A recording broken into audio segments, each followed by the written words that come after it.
जय श्री कृष्ण। गीतांक 34 श्रीमद् भागवत गीता दूसरा अध्याय श्लोक 2.26 से 2.28 तक। शरीर के लिए शोक करना सर्वथा अनुचित। प्रस्तुति योगियंश रमेश चंद्र भार्गव। प्रिय धर्म प्रेमियों, पिछले अंक यानी गीतांक 33 में श्लोक क्रमांक 2.23 से लेकर श्लोक क्रमांक 2.25 तक हमने शरीर के प्रकारांतर रूप से वर्णन को जाना। इस अंक में श्लोक क्रमांक 2.26 से श्लोक क्रमांक 2.28 तक कुल 3 श्लोकों में हम शरीर के लिए शोक करना सर्वथा अनुचित है, इस विषय का स्वाध्याय मनन करेंगे। श्लोक 2.26 अथ चैनम नित्य जातम नित्यम व मन्यसे मृतम तथापि त्वं महाबाहो नैवं शोचि तुमर्हसि। स्वाध्याय मनन 5 बिंदुओं में। पॉइंट नंबर 1, अथ चैनम सोचि तुमर्हसि।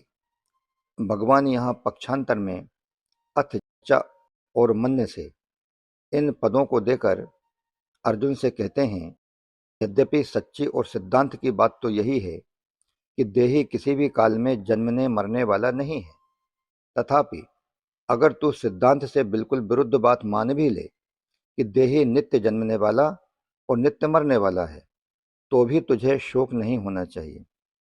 कारण कि जो जन्मेगा वह मरेगा ही और जो मरेगा वह जन्मेगा ही। इस नियम को कोई टाल नहीं सकता। पॉइंट नंबर 2, अगर बीज को पृथ्वी में बो दिया जाए तो वह अंकुरित हो जाता है, फिर वही अंकुर क्रमशः बढ़कर वृक्ष रूप धारण कर लेता है। पॉइंट नंबर 3, इसमें सूक्ष्म दृष्टि से अगर देखा जाए कि क्या वह बीज एक क्षण भी एक रूप से रहा। पृथ्वी में पहले वह अपने कठोर रूप को छोड़कर कोमल रूप में हो गया, इसके बाद कोमल रूप को छोड़कर अंकुर रूप में हो गया, इसके बाद अंकुर रूप को छोड़कर वृक्ष रूप में हो गया और अंत में आयु समाप्त होने पर वह सूख गया। पॉइंट नंबर 4, इस तरह बीज एक क्षण भी एक रूप से नहीं रहा, प्रत्युत प्रति क्षण बदलता रहा। अगर बीज एक क्षण भी एक रूप से रहता तो वृक्ष के सूखने तक की क्रिया कैसे होती। उसने पहले रूप को छोड़ा, यह उसका मरना हुआ, और दूसरे रूप को धारण किया, यह उसका जन्मना हुआ। तो इस तरह वह प्रति क्षण ही जन्मता मरता रहा। पॉइंट नंबर 5, इसी प्रकार बीज की ही तरह यह शरीर है।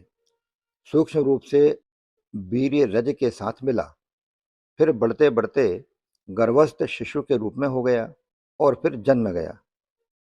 जन्म के बाद वह फिर बढ़ा, बढ़कर पुनः घटा और अंत में मर गया। इस तरह शरीर एक क्षण भी एक रूप से न रहकर बदलता रहा, अर्थात प्रति क्षण जन्मता मरता रहा। अतः भगवान कहते हैं कि अगर तुम शरीर की तरह शरीर को भी नित्य जन्मने मरने वाला मान भी लो तो भी यह शोक का विषय नहीं हो सकता। श्लोक 2.27 जातस्य हि ध्रुवो मृत्युर्ध्रुवम् जन्म मृतस्य च तस्माद् परिहार्ये अर्थेन त्वं शोचि तुमर्हसि। स्वाध्याय मनन 4 बिंदुओं में। पॉइंट नंबर 1, जातस्य हि ध्रुवो मृत्युर्ध्रुवम् जन्म मृतस्य च। पूर्व श्लोक के अनुसार अगर शरीर को नित्य जन्मने और मरने वाला भी मान लिया जाए तो भी वह शोक का विषय नहीं हो सकता। कारण कि जिसका जन्म हो गया है वह जरूर मरेगा और जो मर गया है वह जरूर जन्मेगा।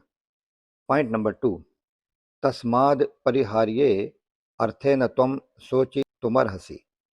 भगवान अर्जुन से कहते हैं कि इस जन्म मृत्यु रूप प्रवाह का परिहार अर्थात निवारण कोई भी नहीं कर सकता, क्योंकि इसमें किसी का किंचित मात्र भी बश नहीं चलता है।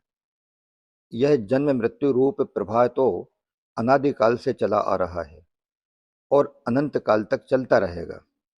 इस दृष्टि से तुम्हारे लिए शोक करना उचित नहीं है। धृतराष्ट्र के पुत्र जन्मे हैं तो जरूर मरेंगे। तुम्हारे पास ऐसा कोई उपाय नहीं है जिससे तुम उनको मरने से बचा सको।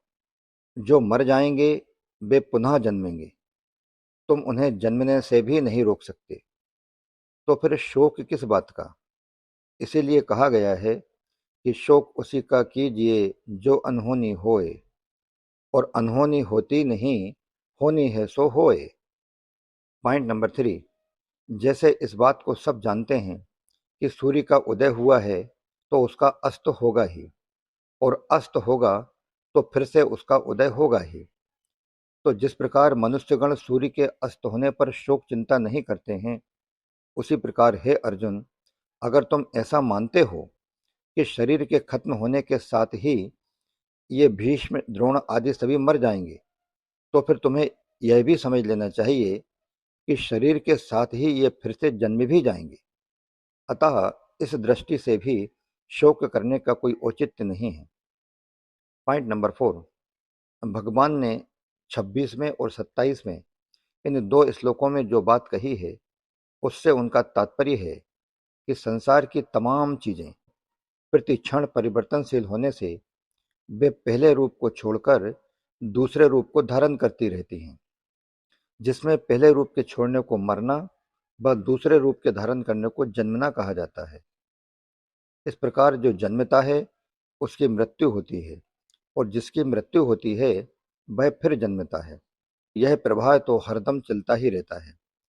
अतः इस दृष्टि से भी क्या शोक करें। इस प्रकार इन दो श्लोकों में देही के पक्षांतर की बात को बताकर भगवान अगले श्लोक यानी श्लोक 2.28 में देही की इस बात को बिल्कुल साधारण दृष्टि से भी बताते हैं।